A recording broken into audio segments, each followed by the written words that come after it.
এই উম্মতি, আমার উম্মতের মধ্যে নবীজি বলছে তিনটা বড় বড় আযাব আসবে। একটা হলো মাটি সহ ধসিয়ে দেওয়া হবে। মনে করেন আমরা এরকম বসছে, একসাথে মাটি ধইসা সবাই দাফন হয়ে গেছে। 2 নম্বরে মাসখুন, চেহারা বিকৃত করে দেওয়া হবে। 3 নম্বরে কাসফুন, পাথরের বৃষ্টি বর্ষিত হবে। বিশুদ্ধ হাদিস, তিরমিজি শরীফের হাদিস। সাহাবারা জিজ্ঞেস করছে, ইয়া রাসূলুল্লাহ, মাতা, কখন এমনটা হবে? নবীজি বলছে, ইজা জাহারাতিল কাইনাত ওয়াল মাআজিফ, যখন ব্যাপকভাবে গায়িকা, বাদ্যযন্ত্র, গান বাদ্য, নাচনেওয়ালি আর নর্তকী, বেহায়াপনা, গান বাদ্য আর বাদ্যের ঝংকার, এটা যখন বেড়ে যাবে, ওয়াস্তাহাল্লাতিল খামরা, এবং মানুষ হালাল পানির মতো মদ আর নেশা পান করতে থাকবে। আল্লাহর নবী বলেন তখন এই 3টা আযাব আসবে।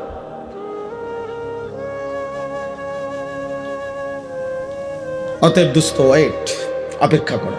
তোমার দাদা আশা করি তোমার আগে চলে যাবে, তুমি তোমার দাদা লেগে চিন্তা করো না। ছেলেরা, বাপ মনে রাখ, তুমি তোমার আব্বার লেগে চিন্তা করো না, তোমার আব্বা আশা করি তোমার আগে মরে যাবে। আর বেশি দিন হবে না, যে কয়দিনে থাকে বাতের লাগে আটকাইত না। তুমি এত টেনশন করো না যে তুমি বাত না দিলে তোমার বাপের বাত মিলতো না। না না, মিলে যাবে ইনশাআল্লাহ। কিন্তু তোমরা কষ্ট পাইবে, তোমরা কষ্ট পাবা, তোমরা বেশি বাড়াবাড়ি করছো। একদিকে এক ওয়াক্ত নামাজও পড়ছো না বেশিরভাগ ছেলে, আরেক দিকে আল্লাহর সাথে চ্যালেঞ্জিং করে তোমরা গুনার পাল্লা দিচ্ছ। তোমরা যেন পাগল হয়ে গেছো যে একটা মোবাইলে পৃথিবীর যত নর্তকী আছে, নারী আছে, উলঙ্গ ছবি আছে, গান বাদ্য, নাচ গান, ঝংকার, সুর, গায়িকার, বাদ্যযন্ত্রের তোমরা সব দেখে ফেলবা, সব গান শুনে ফেলবা, সব নর্তকী, সব বেহায়া নারী দেখে ফেলবা। হায় হায়, এমনটা ঠিক না। আল্লাহ তাআলা বলছে, এই শুনেন কথাটা, শুনুন। আল্লাহ তাআলা বলছেন, নবী সাল্লাল্লাহু আলাইহি সাল্লামের এই দাওয়াতের কথা বলতে গিয়ে আমি বলছিলাম এই কথাটা, যে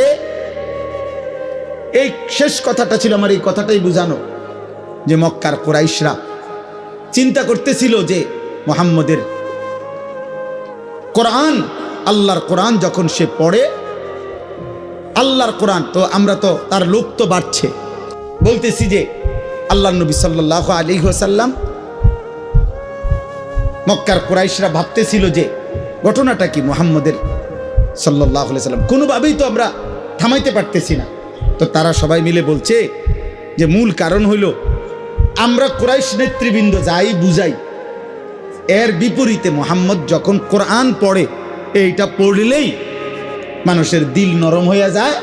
এটা এমন জাদু, এমন মন্ত্র, এই পড়াইটা মুহাম্মদের কোরআন, এটা পড়লেই লোক তার দিকে ভিড়া যায়। আমরা সব বুঝানি মাঠে মারা যায়। আল্লাহ নবী সাল্লাল্লাহু আলাইহি সাল্লামের কোরআন, এই তখন তারা বুঝাইতে চাইছে যে এই কোরআনের যে তেলাওয়াত মুহাম্মদের জবানে পড়ে, এইটার তো কোনো ব্যতিক্রম, বিপরীত কিছু আমাদের কাছে নাই। আমরার কথা দিয়ে তো এটা হয় না, এর বিপরীতে আমাদের কথা টেকে না। তো তারা নির্ধারণ করছে যে এই কোরআনের আওয়াজ, কোরআনের তিলাওয়াত, কোরআনের সুর, এটাই মূল কারণ।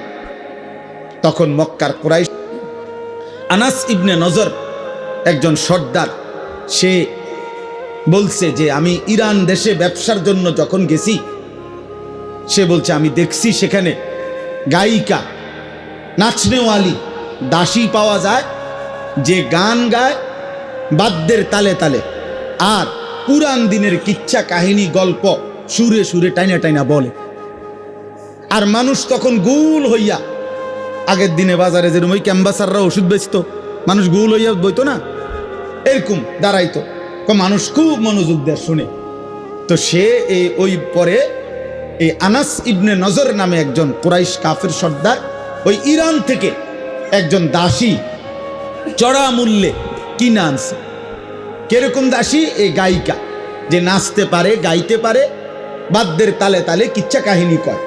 আর আনার পরে এইবার সে মক্কার কুরাইশদেরকে বলছে যে এইটা একটা ব্যতিক্রম হইতে পারে, দেখো কিছু দুষ্ট প্রকৃতির যুবক, চরিত্রহীন কিছু অসৎ মানুষ, ওই একে তো নর্তকী, গায়িকা, নারী, আবার গান গায়, আবার নাচেও, আবার বাদ্যের তালে তালে কিচ্ছা কয়, গল্প কয়, কাহিনী কয় সুর দিয়া দিয়া।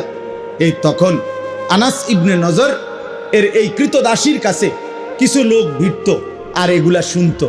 আর এই আনাস ইবনে নজর সহ কুরাইশ কাফেররা ঠাট্টা করতো, মজাক করতো যে এইবার কোরআনের একটা বিপরীত ব্যতিক্রম কিছু হইছে, এখানেও কিছু লোক জমা হয়।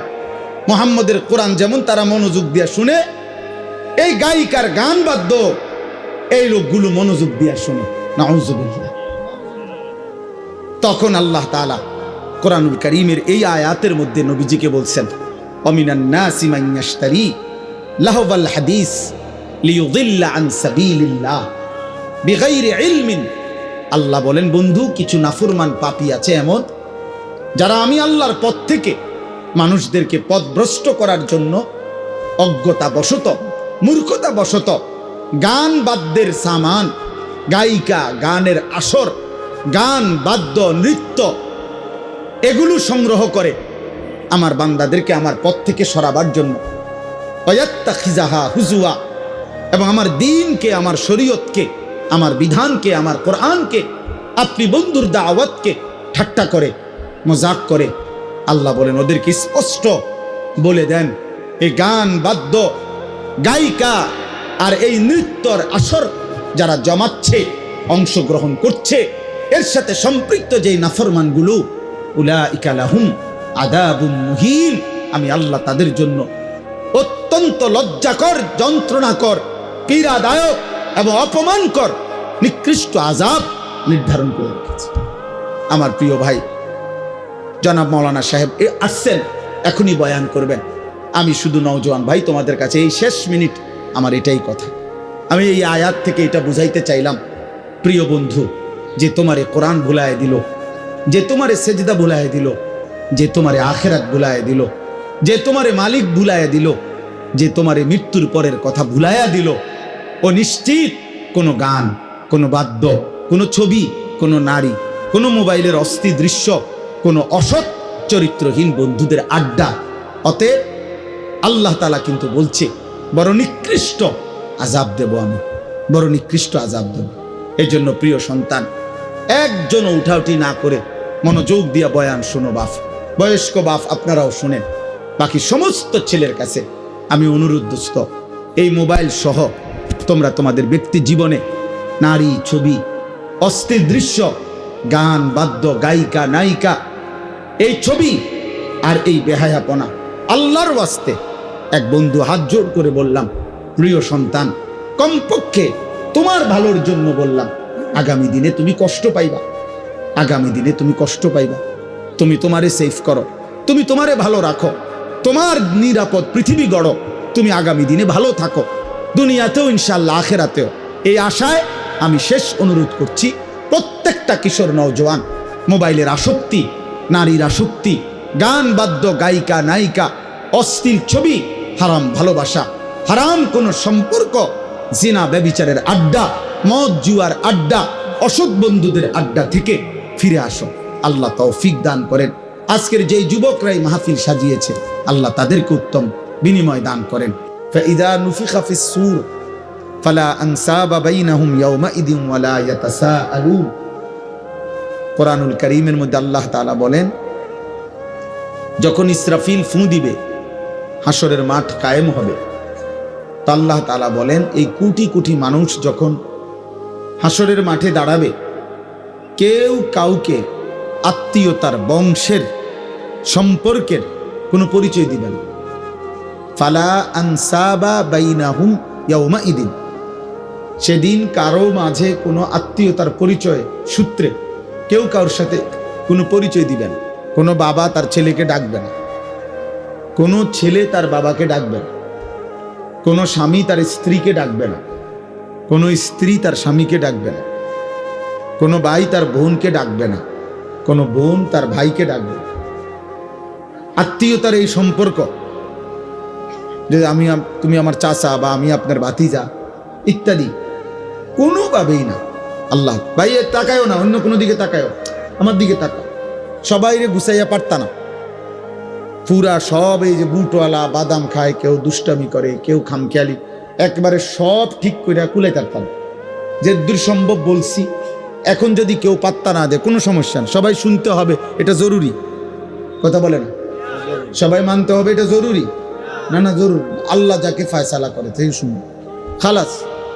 কোনো কত গাফেল, চিন্তা করো যে আমার কাছে এটা খুব মনে হয়, আহারে মসজিদে জামাতে নামাজ হইতেছে, ও মাহফিলে আসছে, বদনসিব, কত বড় মন্দ কপাল, কত বড় দুর্ভাগা এখানে বুট বাদামের দোকানে দাঁড়ায় আছে, মসজিদের 4 রাকাত পুরা নামাজ শেষ হয়েছে, বদনসিব মসজিদে ঢুকতে পারে না।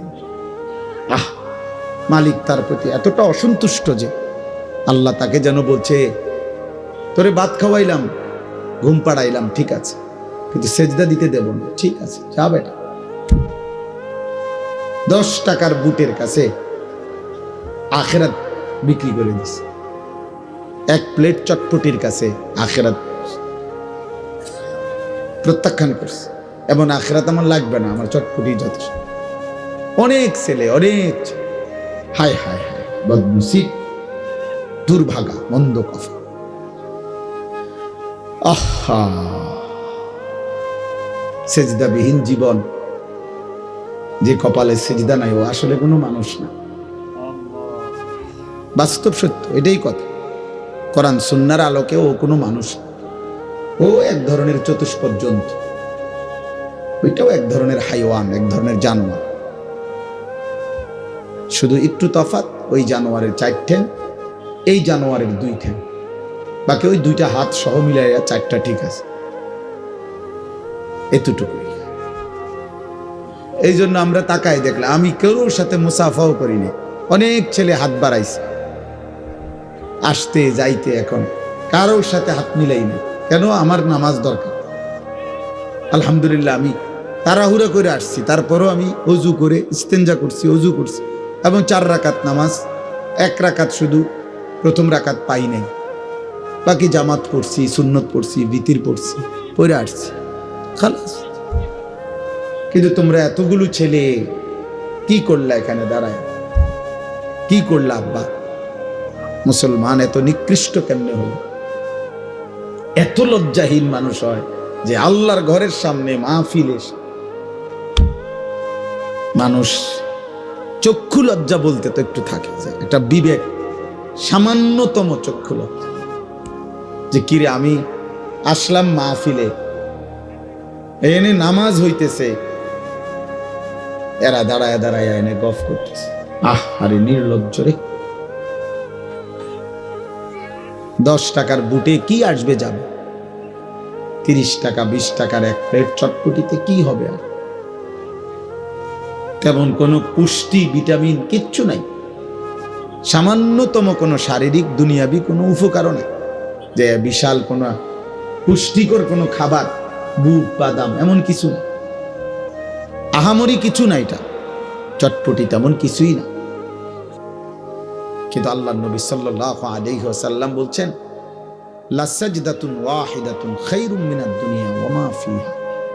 একটি সেজদা দুনিয়া এবং দুনিয়ার মধ্যে যত কিছু আছে সব কিছুর চাইতে শ্রেষ্ঠ। একটা সেজদা। নবী সাল্লাল্লাহু আলাইহি ওয়াসাল্লাম বলেন, আকরাবু মা ইয়াকুনুল আবদু মির রাব্বিহি ওয়া হুয়া সাজিদ। কোন বান্দা আল্লাহ তাআলার সবচেয়ে ঘনিষ্ঠ হয়, সবচেয়ে ঘনিষ্ঠ হয়ে যায় যখন সেই বান্দা সেজদা করে। আল্লাহ পাকের নবী ওয়াদা দিয়েছেন, বান্দা যখনই সেজদা করে আকরাব, সে আল্লাহর একদম ঘনিষ্ঠ হয়েছে, ঘনিষ্ঠ হয়েছে। তাহলে বোঝা গেল যে বান্দা যখন সেজদা করে সে আল্লাহর আকরাব। আরবি ভাষার আধিক্য বুঝায়, এটার সর্বোচ্চ শব্দ ইসমে তাফজিল, এটা দ্বারা আধিক্য বুঝায়। তাহলে বান্দা আল্লাহর সর্বাধিক ঘনিষ্ঠ হয় যখন সে সেজদা করে। তাহলে এর বিপরীত কথা কি? যে নাফরমান যখন সেজদা দেয় না, তো বান্দা ওই নাফরমান আল্লাহ তাআলার সবচেয়ে বেশি দূরে চলে যায়। আবাদ, এটা যদি হয় আকরাব, তো ও কি আবাদ, ও সবচেয়ে দূরে, ও সবচেয়ে বেশি বিতাড়িত। এই জন্য কোনো মানুষ আল্লাহ তাআলার কাছ থেকে সবচেয়ে বেশি দূরে সরে কখন সেজদা না দেয়। আর এটার প্রমাণ কি? ইবলিস। ইবলিস কি কারণে এতটা বিতাড়িত হল? সেজদা না দেওয়ার কারণে। শয়তান,